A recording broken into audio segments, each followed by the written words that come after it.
Hello movie lovers.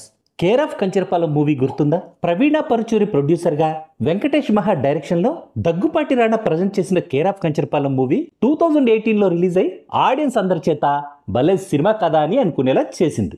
ఇప్పుడు మళ్ళీ after 7 years same production house నుంచి వస్తూ రాణా దగ్గుపాటి ప్రజెంట్ చేస్తున్న లేటెస్ట్ మూవీనే కొత్తపల్లిలో ఒకప్పుడు. కాకపోతే ఈ మూవీని ఇప్పుడు ప్రొడ్యూసర్ ప్రవీణ పరుచూరినే డైరెక్ట్ చేయడం విశేషం. ఈ మూవీ July 18న థియేటర్స్లో రిలీజ్ కాబోతుంది. మూవీ కంటెంట్ పై ఉన్న కాన్ఫిడెన్స్తో రిలీజ్కి 2 రోజుల ముందే ప్రెస్ కోసం ఈ మూవీ షో వేశాడు దగ్గుపాటి రాణా. ఈ మూవీ ఎలా ఉందో ఈ రివ్యూలో చూద్దాం. ఇదొక rustic comedy drama.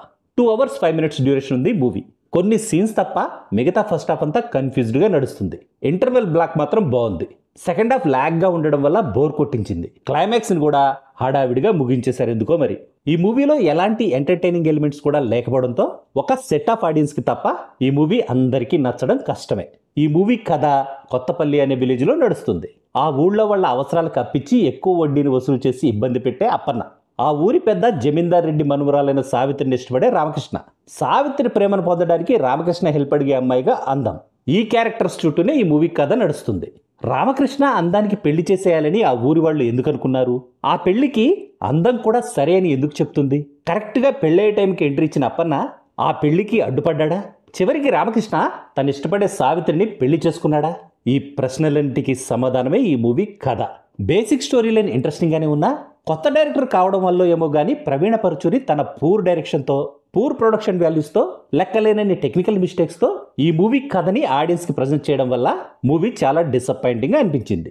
Cinematography, background music సోగానే ఉన్నాయి. ఎడిటింగ్ కూడా బాలేదు. ఇక నటీనటుల విషయానికి వస్తే హీరోగా యాక్ట్ చేసిన మనోజ్ చంద్ర యాక్టింగ్ బాగుంది. అందంగా యాక్ట్ చేసిన ఉషా బోనెలా చాలా న్యాచురల్గా కనిపిస్తూ వండర్ఫుల్గా పెర్ఫామ్ చేసింది. అప్పన్నగా రవీంద్ర విజయ్ యాక్టింగ్ కూడా బాగుంది. సావిత్రిగా మౌనిక యాక్టింగ్ పర్లేదు. జమీందార్ రెడ్డి క్యారెక్టర్లో యాక్ట్ చేసిన బెనర్జీకి చాలా కాలం తర్వాత మంచి రోల్ దొరికింది. ఆ రోల్లో తన యాక్టింగ్ కూడా బాగుంది. మిగతా సపోర్టింగ్ యాక్టర్స్ యాక్టింగ్ కూడా పర్లేదు.